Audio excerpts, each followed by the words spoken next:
미국의 탑 80 보딩 스쿨, 80개 보딩 스쿨 소개하는 영상 오늘도 시작하도록 하겠습니다. 오늘 소개시켜드릴 학교는요, St. Anne's Belfield School이라고 합니다. 이 학교는요, 버지니아주의 샬럿스빌이라는 도시에 설립이 되어 있고요. 1910년도에 처음에 설립이 됐는데 1975년도에 이 St. Anne School하고 Belfield School이라는 학교가 이제 병합이 돼서 지금의 현재 모습으로 되어진 학교입니다. 처음에 이제 학교가 1910년도에 세워졌을 때는 그 당시에는 이제 이 St. Anne School 자체가 이제 여자 학교였는데 여자들도 남자와 동등한 교육을 가르치자라고 해서 세워진 모토, 그리고 벨필드 마찬가지로 남자로서의 최고의 교육을 하고자 했던 그런 역사와 그런 목적이 같이 이제 공존하다 보니까 이 두 학교가 이제 합쳐져서 지금의 학교의 형태를 나타내고 있습니다. 학교의 이제 모토 자체가요, broad knowledge라 그래서 이제 넓은 지식을 최대한 습득을 하고, 그리고 호기심을 자극을 하고, 또 논리적인 생각을 그리고 또 책임감 있는 그런 학생들을 양육하고자 그런 교육 철학을 위주로 프로그램이라든가 이런 부분이 계속 이어져 오고 있습니다. 학교 위치가 이제 워싱턴 DC에서 약 한 2시간 반 정도 남서쪽으로 좀 떨어져 있고요. University of Virginia, UV라고도 하고 UOV라도 하는데, 이 UV하고 되게 가깝습니다. 뭐 도보로 한 15분에서 20분 정도로 떨어져 있어서 학생들이 이제 이 학교의 도서관이라든가 이런 시설들도 좀 사용할 수가 있고, 그리고 또 이제 그 좀 공부 잘하는 학생 같은 경우는 이 버지니아 대학교하고에서 하는 이런 프로그램을 또 수강을 할 수도 있다고 합니다. 프로그램의 이제 특징 중에 이 학교는 이제 시그니처 프로그램, 뭐 내가 포커스하는 프로그램이 좀 여러 가지가 있는데, 이제 1대1 프로그램이라 그래서 뭐 Bring Your Own Device, 뭐 BYOD라고 그래서 대부분 이제 학생들이 21세기에 맞춰서 학교가 좀 약간 혁신적으로 좀 미래지향적인 그런 교육이나 이런 시설들을 갖추기를 원하는 학교입니다. 그러다 보니까 7학년부터 이제 12학년까지는 이제 개인 랩탑이라든가 컴퓨터를 반드시 소장을 해야 되고요. 그걸 가지고 이제 뭐 1대1 프로그램이라든가 이제 여러 가지 프로젝트를 할 때 사용이 많이 되는 그런 학교입니다.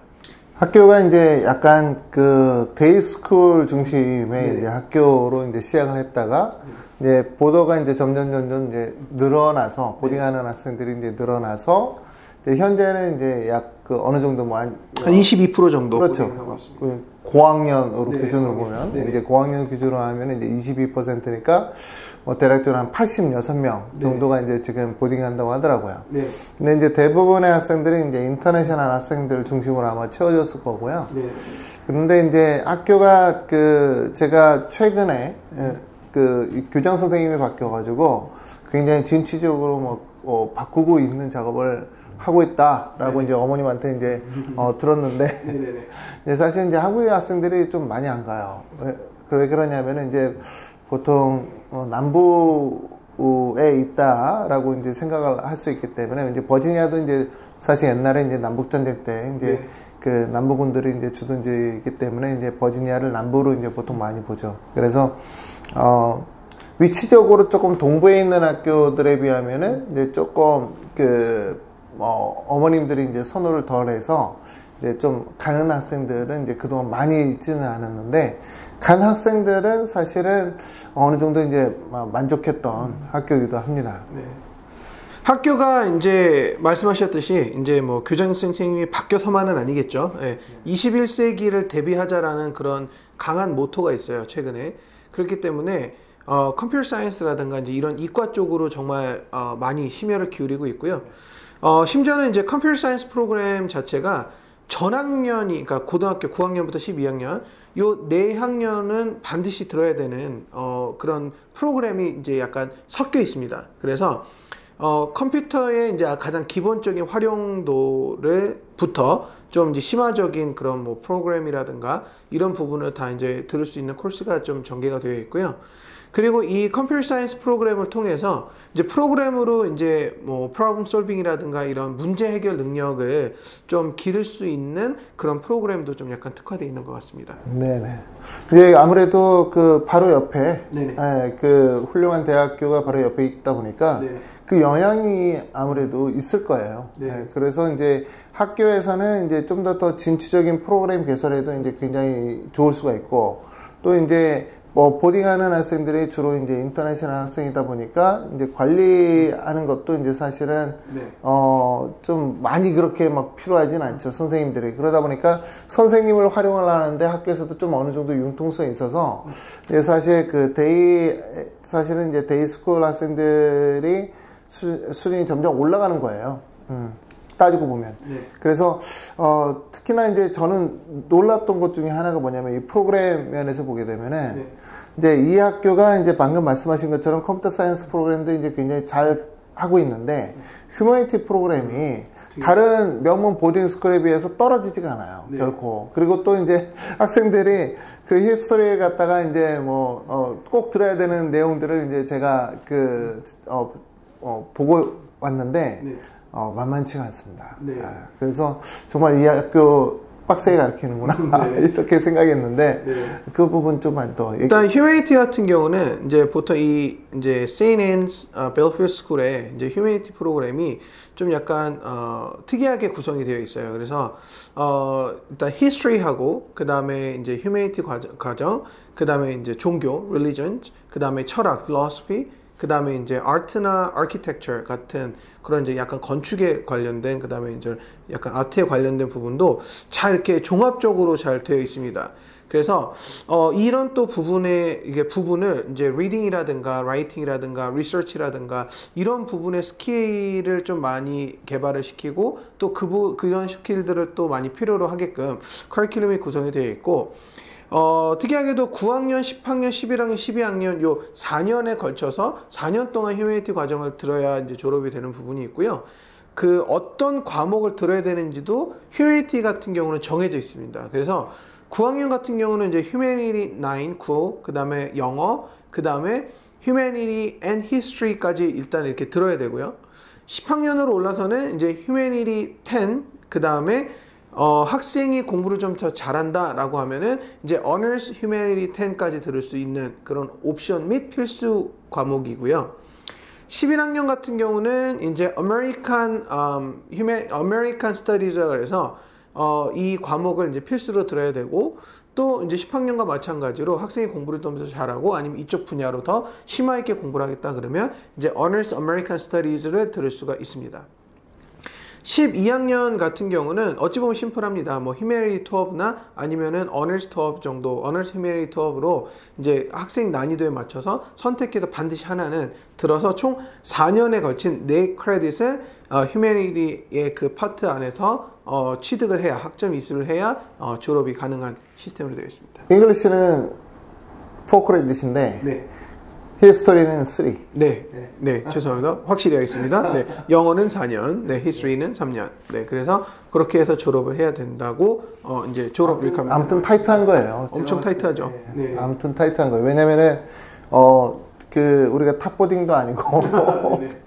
이렇게 타이트하다니. 그래서 제가 이제 또 이 학교의 새로운 부분을 또 봤는데 파이낸셜 애들을 주는 학생 비율이 40%를 넘어가요. 41%의 학생들한테 파이낸셜 애들, 즉 재정 보조를 해주고 있고, 그 평균적인 재정 보조 비용이 2만 불이 좀 넘습니다. 그런데 더 황당한 것은 뭐냐면은 이 학교가 이제 보통 이제 그 저학년 수업도 있으니까 이제 저학년 비용 그렇게 비싸지가 않아요. 근데 이제 제일 비싸다고 하는 이제 하이스쿨 비용이 데이로 다니는 학생들이 28,000불 내거든요. 그러면은 평균적으로 2만 불을 해줬다라고 하는 것은 40 몇 %의 학생들이 41%죠, 정확하게는. 그 학생들이 그냥 공짜로 다니는 거예요. 이 학교를. 그만큼 재정이 탄탄하다. 네. 정말 놀랬어요. 왜냐면은 데이 학생들은 이제 대부분 이제 그냥 뭐 그 주변에 파culty 애들인가? 왜 이렇게, 그 학교가 이제 재정이 탄탄한 거예요, 사실은. 그렇죠. 학교가 재정이 탄탄하고, 이제 시설 투자도 굉장히 많이 하고 있더라고요. 네. 그래서, 야, 이 학교 정말, 어마어마하구나, 재정이. 어떻게 40몇 %한테 재정 보조를 해주냐. 저 깜짝 놀랐습니다, 진짜. 네. 재정이 탄탄한 학교 중에 하나입니다. 네. 그리고 이제 아카데믹적으로 이제 학교에서요, 이거 여러 가지 학생들에 대한 서포트 프로그램도 되게 많습니다. 그래서 꼭 on 캠퍼스나 in 클래스가 아닌 이제 off 캠퍼스나 아니면은 이제 그 학급 밖에서도 할 수 있는 이제 프로그램들이 되게 많은데, 특이 프로그램 중 하나가 이제 intensive라고 되어 있는데, 이 intensive는 뭐냐면요, off 캠퍼스에서 학생하고 지도 선생님하고 팀을 짜서, 그러니까 팀이라고 좀 표현할게요. 이렇게 매칭이 돼서 학생이 그 코어 과목 외적인 부분에 관심 있는 서브젝트에 프로젝트 스타일의 그런 과제나 이런 프로젝트를 하는 수업입니다. 그래서 이 부분을 하는데 이거를 이제 쭉 할 수 있는 건 아니고 이제 1년에 이제 3주를 잡고 요 한 프로그램, 인텐시브 프로그램 할 수가 있고, 그 기간은 보통 땡스기빙에서 윈터 브레이크 그 사이, 그래 이제 가을 겨울 정도 되겠죠. 그 사이에 3주 동안 이 프로그램이 운영이 되는데 이거를 할 수도 있습니다. 그리고 이제 이 외적인 부분도 뭐 co-curriculum 프로그램 중에서 뭐 보통 이제 reading 클래스라든가 아니면 writing 클래스라든가 아니면 뭐 교환 학생 등 여러 가지 방과 후 및 학생들 서포트 프로그램이 잘 돼 있는 학교 중에 하나입니다. 이 학교에서 이제 아까 좀 전에 이제 서두에 말씀드렸다시피 뭐 휴머니티 등 되게 타이트한 학교라고 이제 말씀해 주셨는데, 그래서 그런지 수학에 관련돼서도, 그러니까 수학 과목도 되게 이제 깊습니다. 그래서 AP Calculus BC의 이제 그 상응, 그 이후에 레벨의 고난이도인 뭐 Multivariation이라든가 아니면 Linear Algebra라든가 이런 컬리지 레벨의 수학 과목들도 학생들이 실력이 된다면 이제 공부할 수 있는 그런 환경이 되어 있습니다. 대부분 대학교들이 이제 하이스쿨 학생들을 어느 정도 허용하는 네네. 그런 프로그램들이 있거든요. 네.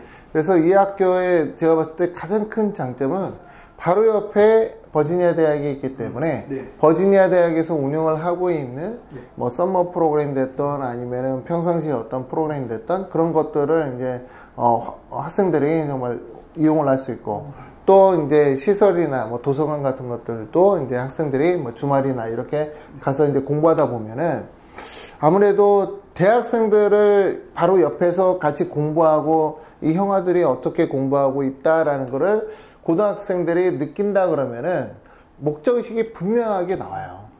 그래서 이제 그렇죠. 그래서 이제 사실 저는 그런 부분은 이제 굉장히 장점으로 보고 있고, 조그마한 단점이다라고 생각되는 부분은 아까 이제 서두에 말씀드렸듯이 이 학교가 이제 아무래도 대의 중심의 이제 학교다 보니까 한 반의 학생 수 자체가 조금 많아요. 예, 그래서 15명으로 있는 부분이 조금 많다. 왜냐면 이제 평균적으로, 그 동부권에 있는 학교들이 11명 또는 12명으로 이제 운영되고 있어서 이제 그런 부분들은 좀 단점이라고 이제 제가 말씀드릴 수 있고, 이제 다만 이제 학생들이 그럼에도 불구하고 아카데믹하다라는 것을 이제 보여줄 수 있는 대표적인 그 차트는 AP를 어느 정도 패스했느냐, 또는 이제 AP 스칼라가 이 학기에서 몇 명 나왔냐, 뭐 이런 내용들이에요. 그래서 참 놀랐던 게 뭐냐면은 이제 AP 스칼라 이제 16명 나온 것도 이제 놀라운 일이고, AP 스칼라 이제 with distinction이라고 해서 이제 15명 정도가 이제 AP를 5개